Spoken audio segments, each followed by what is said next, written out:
ক্ষুদ্ৰ ক্ষুদ্ৰ মোৰ প্ৰতিটো খোজ, সূক্ষ্ম সূক্ষ্ম মোৰ প্ৰতিটো প্ৰয়াস।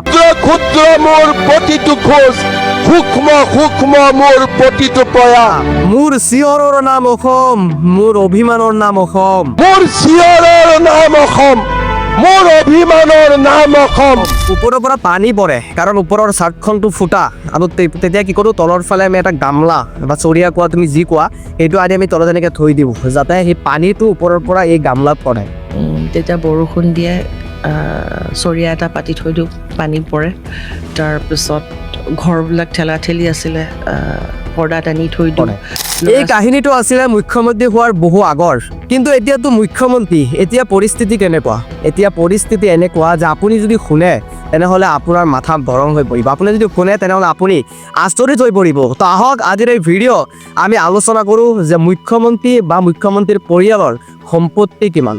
শত্ৰু পক্ষৰ হেদাৰ চক্ৰান্ত বুকু পাতি লওঁ, কিন্তু শেষ হ'ব ধৰিও মই শেষ হ'ব নোৱাৰো। তো যদি আমি এই সম্পত্তিৰ বিষয়ে জানিবলৈ যাওঁ তেনেহ'লে প্ৰথমতে আহিব লাগিব চাহ বাগিচা বা টি ষ্টেট। আৰু অভিয়াছলি চাহ বাগিচাৰ কথা আহিলে ইয়াত আহি পৰিব যে সেই নগাঁৱৰ কাঞ্চনজুৰি চাহ বাগিচা ৰিণিকী ভূঞা শৰ্মাৰ নামত আছে। সৰুপথাৰ ৰাধাকৃষ্ণন চাহ বাগিচা, তিনিচুকীয়াৰ চানমাৰী চাহ বাগিচা। এতিয়া আহিছোঁ যে নিউজ মিডিয়া, মানে ছ'চিয়েল মিডিয়া কেনেকুৱা ধৰণে সম্পত্তি যদি আমি ক'ব যাওঁ আছে, তেনেহ'লে ক'ব লাগিব নিউজ লাইভ, ৰং চেনেল, আনধেনু চেনেল, ইন্দ্ৰধনু চেনেল আৰু নিয়মীয়া বাৰ্তাৰ নিচিনা কাকত, আইনা 12-18 আদি। তাৰমানে চাহ বাগিচাৰ পৰা আৰম্ভ কৰি একেবাৰে ছ'চিয়েল মিডিয়ালৈকে তেখেতৰ প্ৰয়াস, খোজে খোজে তেখেতৰ প্ৰয়াস কিন্তু আছে। ক্ষুদ্ৰ ক্ষুদ্ৰ মোৰ প্ৰতিটো খোজ, সূক্ষ্ম সূক্ষ্ম মোৰ প্ৰতিটো প্ৰয়াস। আৰু যদি আমি অন্যান্য সম্পত্তি বা ৱেল চাবলৈ যাওঁ তেনেহ'লে অভিয়াছলি আহিব ইয়াত বুন্দা ইণ্টাৰনেশ্যনেল স্কুল, বাণী গ্ৰীণ ৰিজৰ্ট, লাইফৰ হেড অফিচৰ কাষতে থকা মেকডোনাল্ড ৰেষ্টুৰেণ্ট, তাৰিগুজিত 107 বিঘা মাটি, পাটমৰা এৰি উদ্যোগ, বশিষ্ঠ ৰিয়েলটৰ্ছত মুখ্যমন্ত্ৰীৰ পুত্ৰৰ শ্বেয়াৰ, কলকাতাৰ কোম্পানীত মুখ্যমন্ত্ৰীৰ পুত্ৰৰ শ্বেয়াৰ, বংগৰাৰ নুমলীত জলা এলেকাত প্ৰায় 27 বিঘা মাটি, আদ্য চেনিটেৰী নেপকিন আৰু AIDCত JCB ইণ্ডাষ্ট্ৰীৰ নামত প্ৰায় বহুখিনি শ্বেয়াৰ। দিল্লীত সম্পত্তি আছে, মেঘালয় উৰিষ্যাৰ নিচিনা জেগাতো ৰিজৰ্ট আছে। এয়া আমাৰ অসমৰ মুখ্যমন্ত্ৰীৰ পৰিয়ালৰ সম্পত্তিৰ হিচাপ।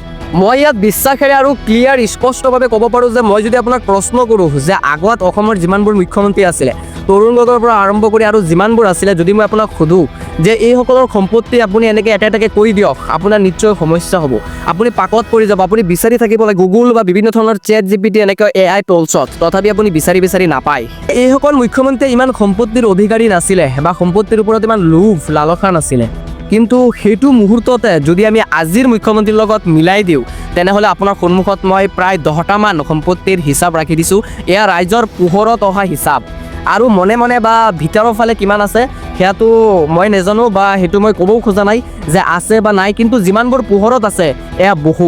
তথাপি এনেকুৱা এটা পৰিস্থিতিত, যিটো পৰিস্থিতিত নেকি ৰিণিকী ভূঞা শৰ্মাই একেবাৰে পডকাষ্টত কয় যে আমাৰ ঘৰৰ ফুটাৰে পানী পৰিছিলে, কেতিয়াবাতো আমি 100 টকাৰ এটা চকলেট কিনি দিব নোৱাৰিছিলোঁ আমাৰ ল'ৰা ছোৱালী সৰু আছিলে, চকলেট খাম বুলি ক'লে ঘৰত বেগত 100 টকা এটা নাথাকে, সিহঁতক কেনেকৈ বুজাম? আৰু সেইজন মানুহ যেতিয়া আজিৰ দিনত মাত্ৰ কেইটামান বছৰৰ অতিক্ৰম কৰাৰ পিছত এনেকুৱা সম্পত্তিৰ অধিকাৰী হৈ যাব, এয়া আমি কল্পনাও কৰিব নোৱাৰি।